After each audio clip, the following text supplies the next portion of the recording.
Napoleon Hill believed he was discovering something new. Not arrogantly, he was a careful enough thinker to recognize that the principles he was documenting had operational expressions throughout human history. He acknowledged this in the published philosophy.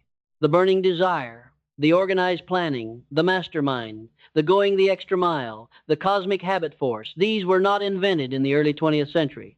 They were being practiced in various forms, in various vocabularies, in various cultural expressions, wherever human beings had managed to build something extraordinary.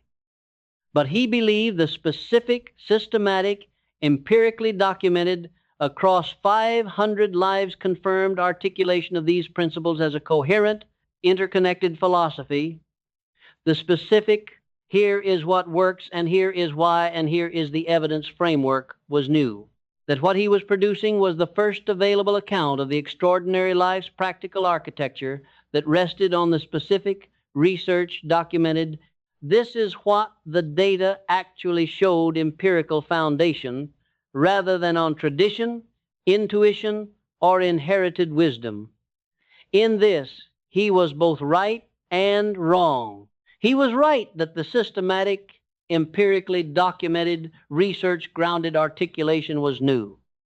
No one before him had spent 20 years interviewing 500 extraordinary achievers and assembling the findings into a coherent, testable, practically applicable framework.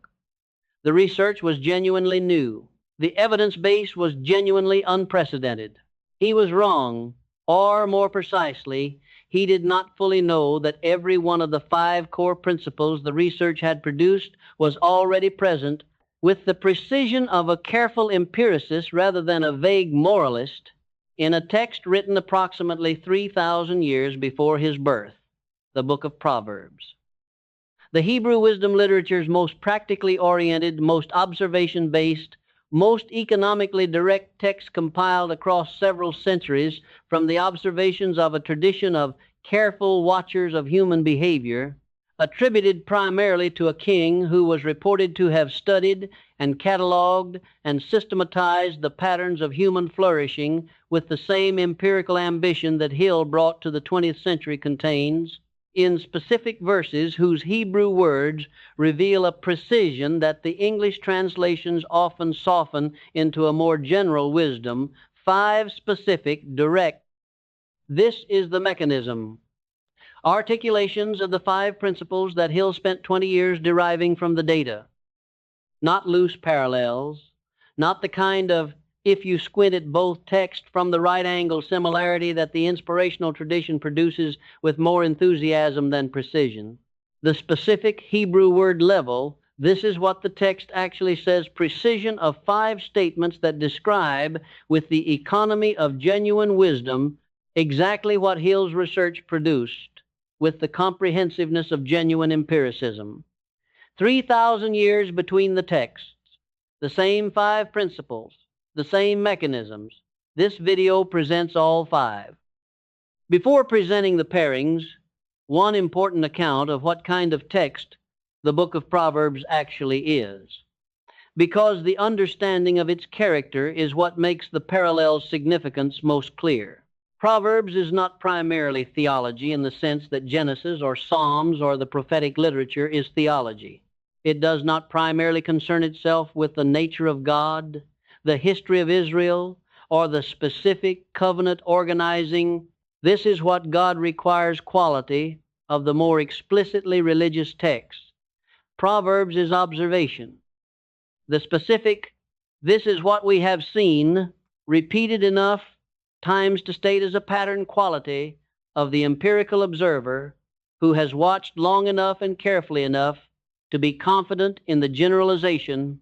The tradition responsible for Proverbs was watching across generations what specific qualities of mind and action produced flourishing and what produced destruction in families, in businesses, in communities, in individual lives across the full arc of their development. And it was writing down what it found with the specificity of genuine empirical findings rather than the vagueness of inspiring sentiments. The Hebrew wisdom tradition called this wisdom chokhmah, not cleverness, not academic knowledge. The specific, pattern recognizing, this is how the world actually works quality of someone who has looked carefully at enough cases to see the pattern beneath the variation. The wisdom of the careful observer who has earned the right to the generalization through the accumulated evidence of sustained, attentive engagement with the patterns of human life. This is precisely what Hill was doing. He was practicing chokmah in the 20th century.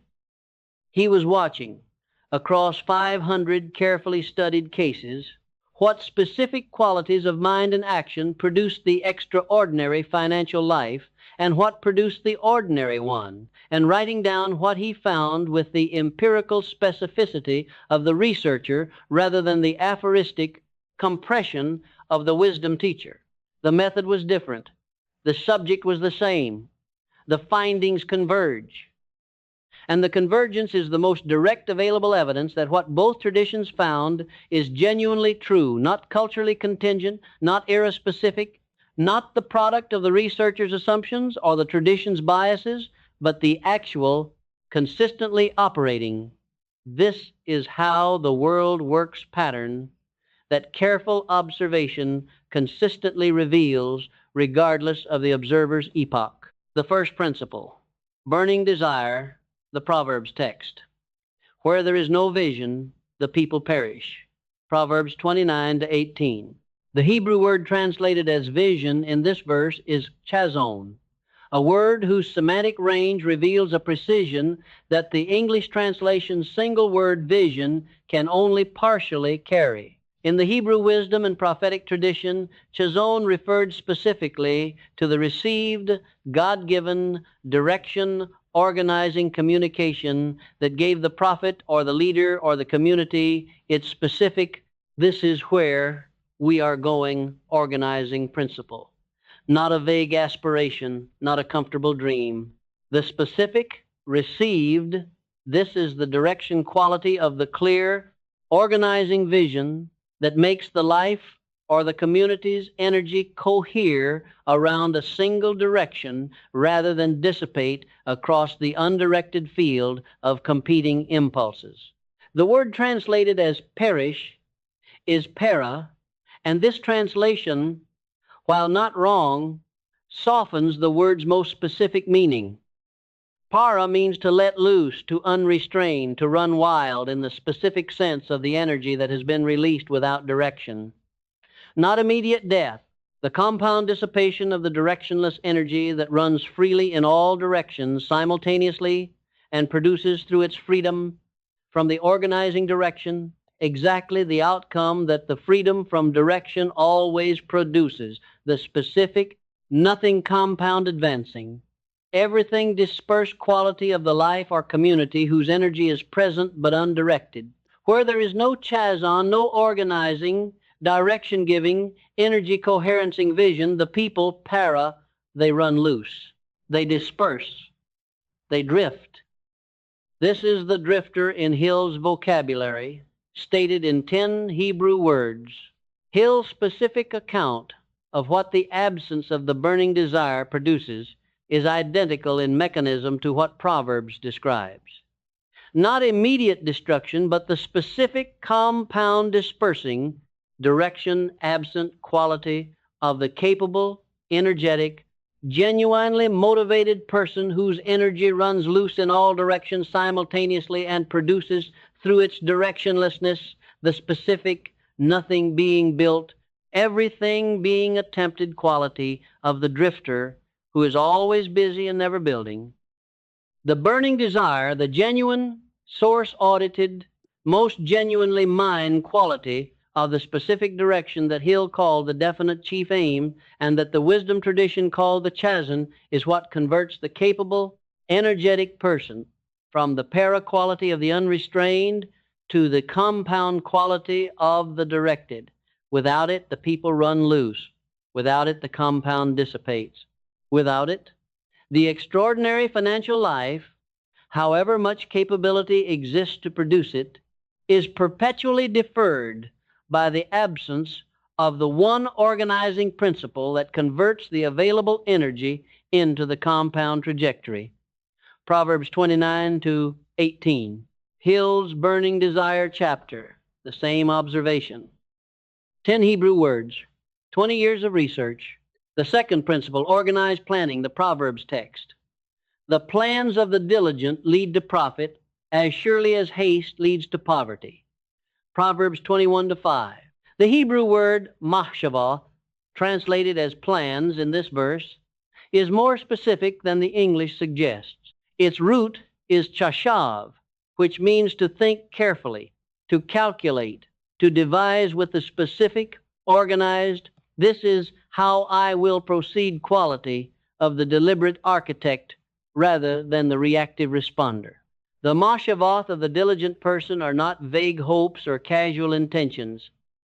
They are the specific, organized, calculated, step-sequenced architecture of the person who has thought carefully about what the direction requires and how to produce it. The word translated as diligent is charuts, literally sharp or decisive.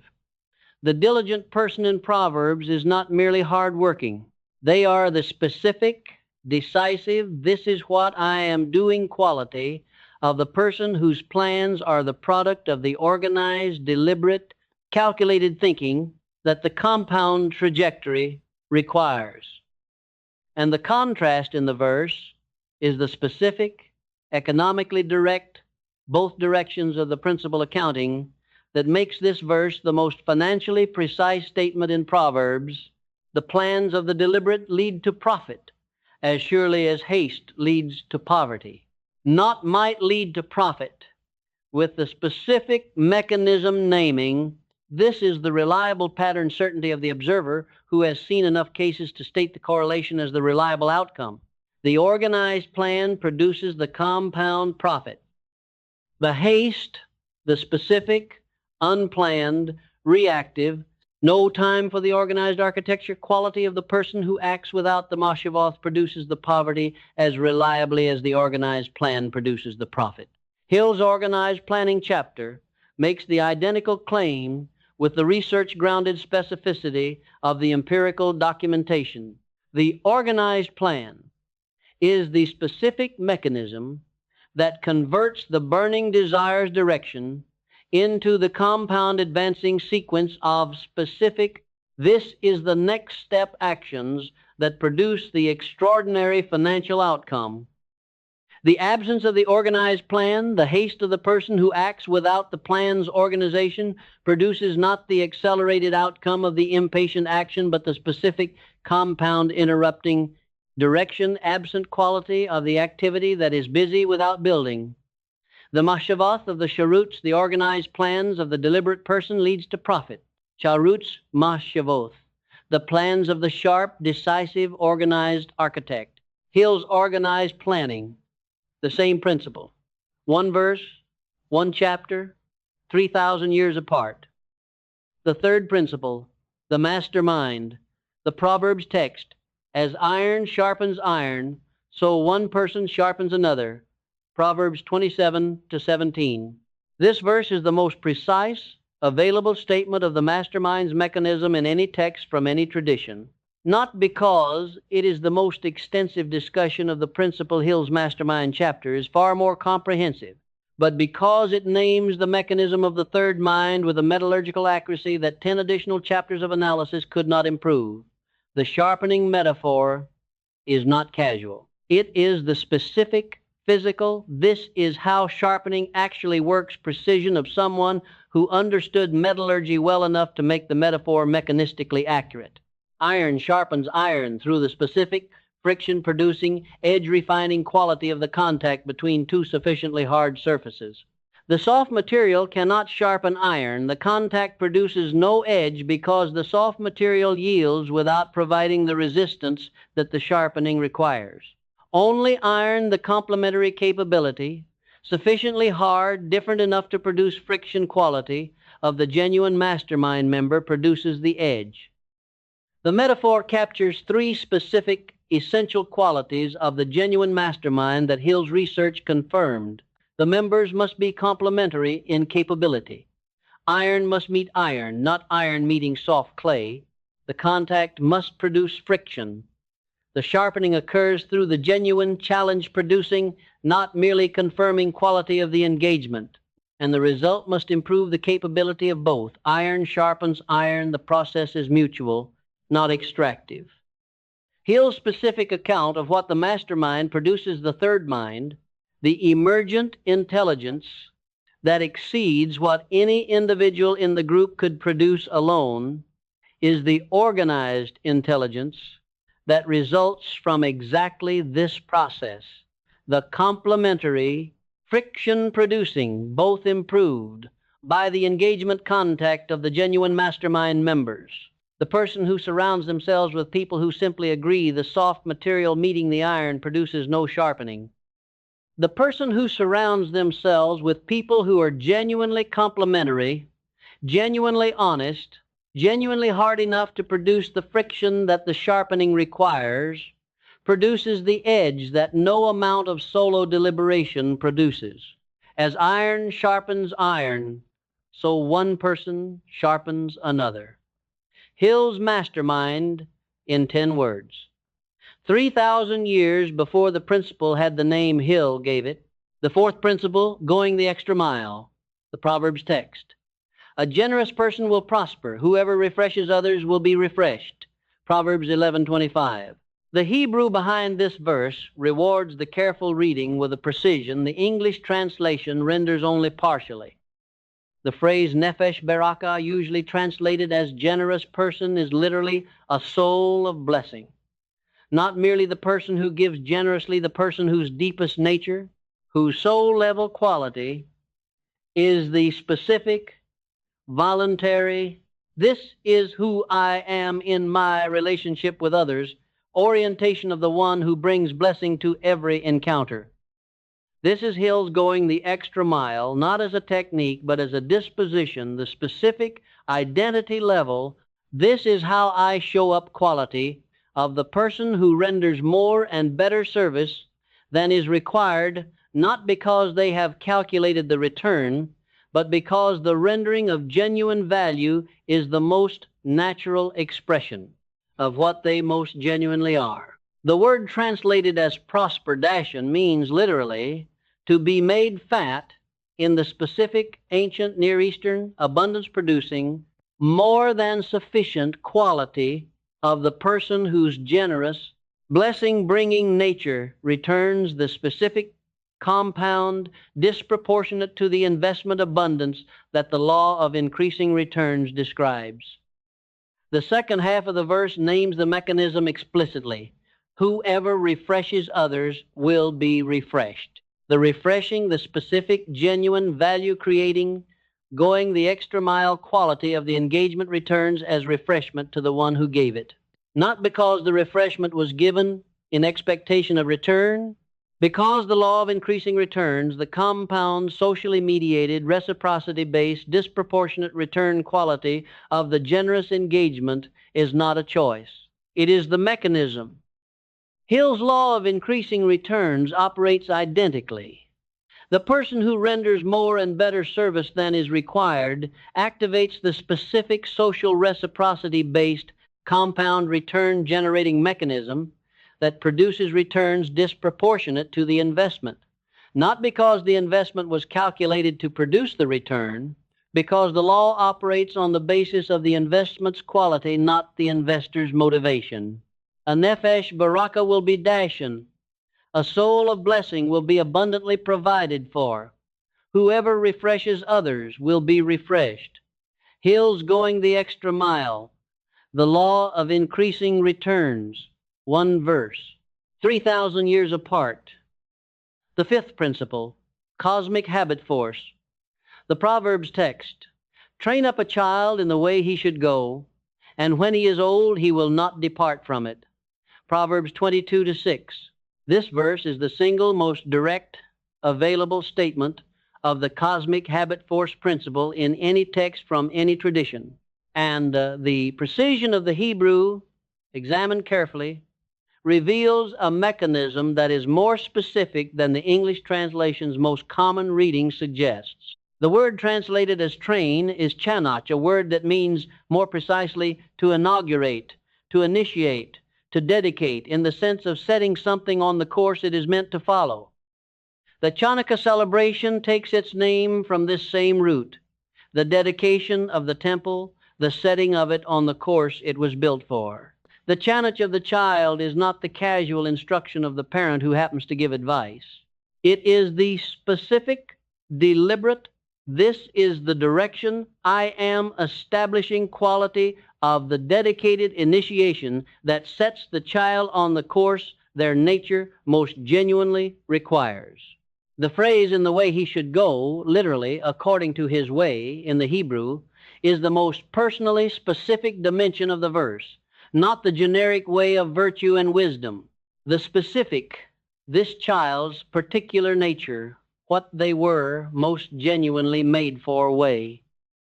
The chanoch is not the imposition of a generic moral curriculum. It is the specific, this person's genuine direction quality of the training that sets the child on the course most aligned with their own most genuine nature. This is the burning desire's installation through the cosmic habit force, the specific, this person's most genuinely theirs direction encoded in the specific, early, consistent, dedicated quality training that the basal ganglia's procedural memory system installs as the automatic self-sustaining behavioral pattern. And the second half of the verse names the cosmic habit force principle with the precision of a neurologist 3,000 years before neurology existed. When he is old, he will not depart from it. Not because he continues to choose it.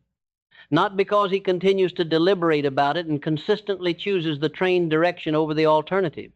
Because the chanoch has produced the specific, no longer requires deliberate choice, this is what I do quality of the installed habit that executes automatically in the specific contextual conditions that trigger it without the conscious deliberation that the early training required.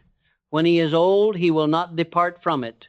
The basal ganglia's encoding, the cosmic habit force's installation.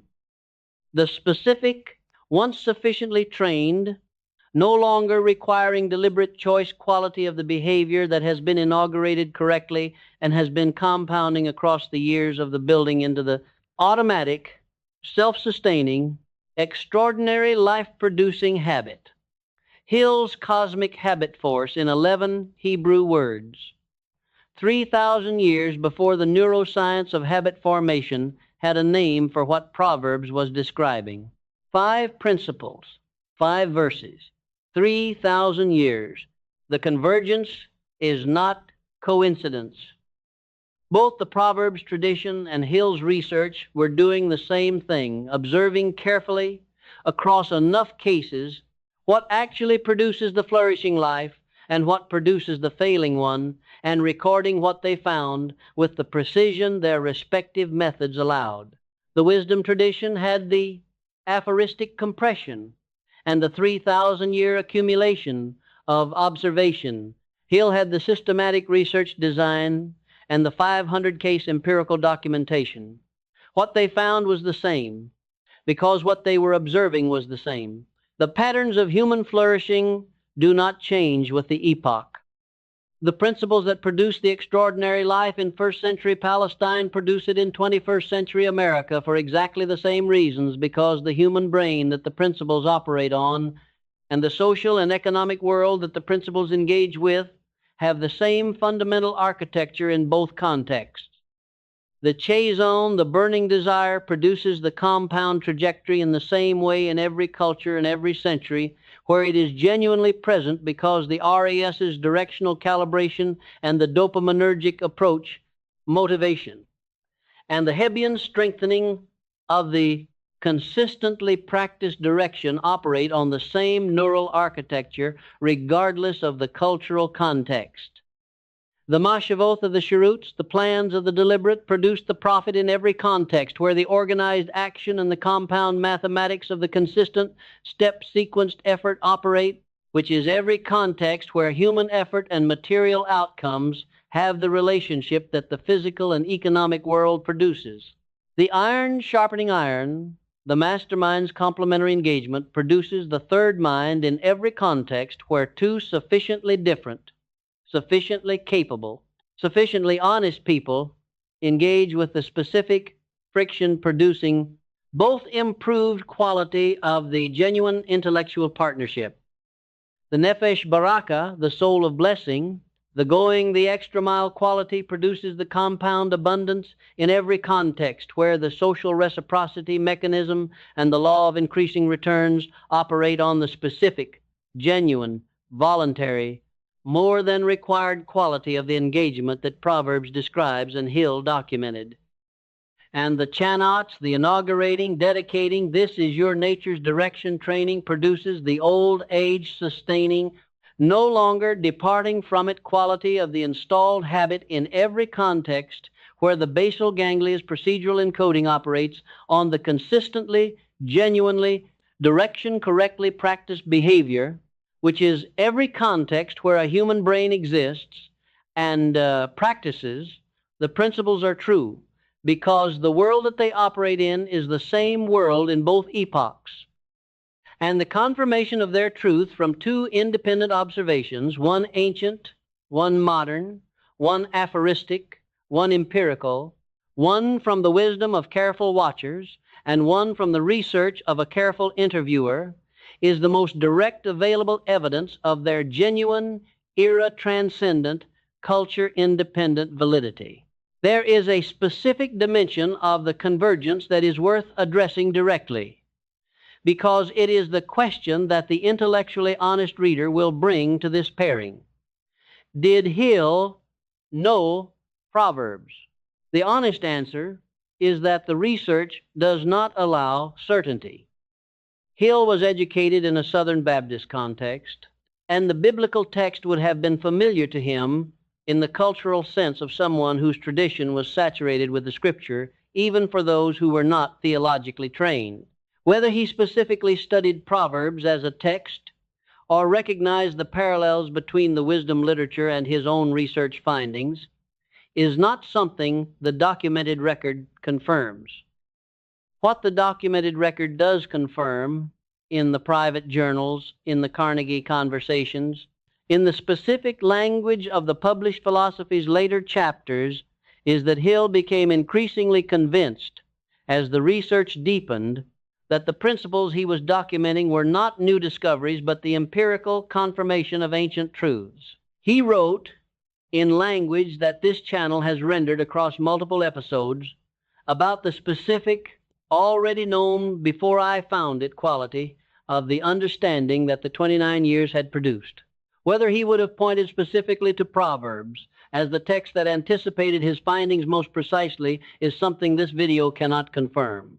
What this video can confirm with a specific verse-by-verse Hebrew word examining, principle-by-principle precision that the comparison has produced is that Proverbs anticipates them.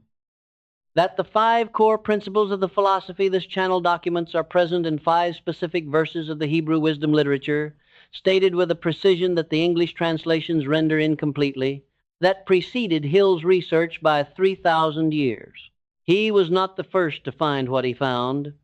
He was the most systematically documented recent finder of a pattern that the most careful observers in every tradition had found before him.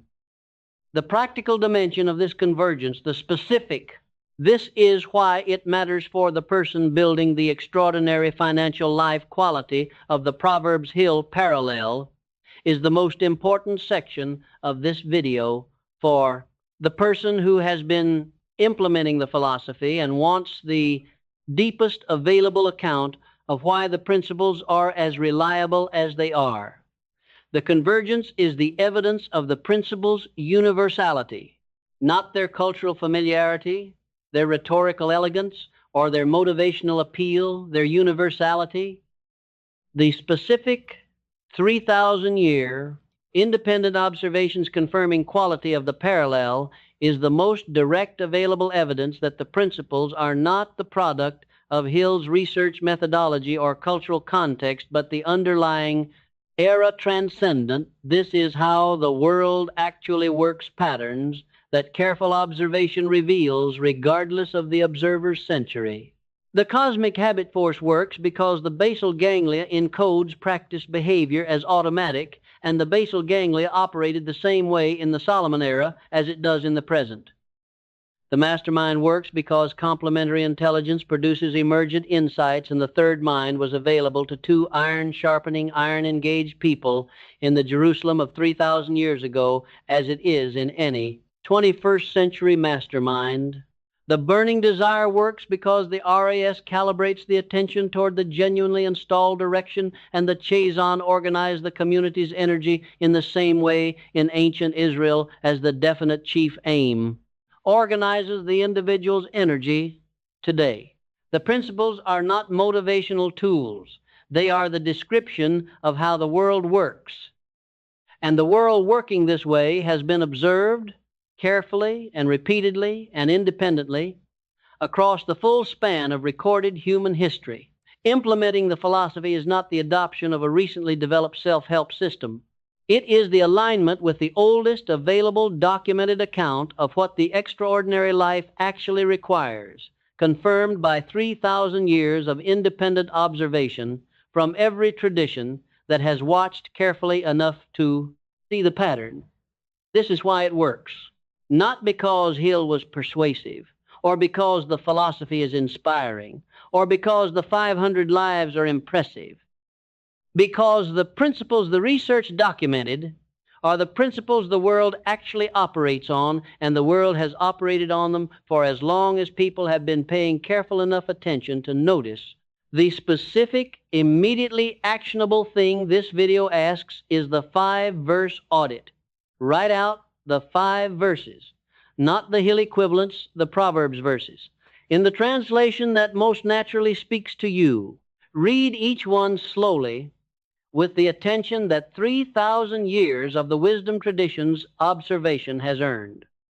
Then write next to each verse the honest one-sentence assessment of where in your current daily life the principle the verse describes is most present and where it is most absent.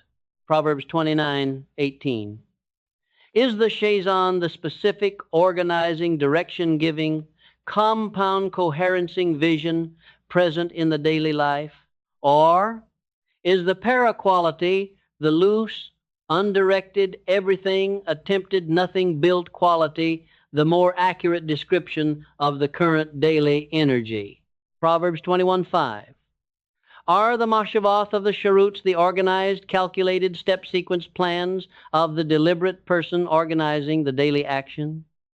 Or is the haste, the unplanned, reactive, organized action absent quality, the more accurate description of how the current daily building proceeds? Proverbs 27:17. Is there iron sharpening iron, the specific, complementary, friction-producing, both improved quality of the genuine mastermind present in the current relationships? Or is the engagement primarily the soft material quality of the relationships that confirm rather than sharpen? Proverbs 11:25. Is the nefesh berachah, the soul of blessing, the going the extra mile quality, the current relationship with the work and the people it serves? Or is the engagement primarily the transactional, required and no more quality that the law of increasing returns does not activate? Proverbs 22:6. Is the chanoch happening the specific, dedicated, this is my nature's direction quality of the daily practice that installs the cosmic habitforce? Or is the training, inconsistent, gapped, convenient when possible quality that the basal ganglia cannot encode as the automatic old age sustaining, no longer departing quality that the verse describes? 5 verses, 5 honest assessments. The most ancient and the most modern available accounts of the same 5 principles, converging on the same honest audit of the same 5 dimensions of the extraordinary life's architecture. Leave in the comments which of the 5 principles named in the Proverbs vocabulary or the Hill vocabulary, whichever is most natural, is most present in your current daily building and which is most absent. If this video gave you the specific 3,000 years of independent confirmation account of why the principles you are implementing are as reliable as they are, share it. with the person who needs the deepest available evidence that the philosophy they are practicing is not a motivational trend, but the most ancient available documented account of how the flourishing life is built. Solomon found it. Hill found it. They were looking at the same world with the same careful attention and recording the same patterns in the same two directions. Organize around the genuine direction, plan deliberately, sharpen against complementary iron, go the extra mile, and train the habit until the training is the nature. 3,000 years, 5 principles, 1 architecture. Subscribe if this tradition is yours. And this week, which verse needs the most attention?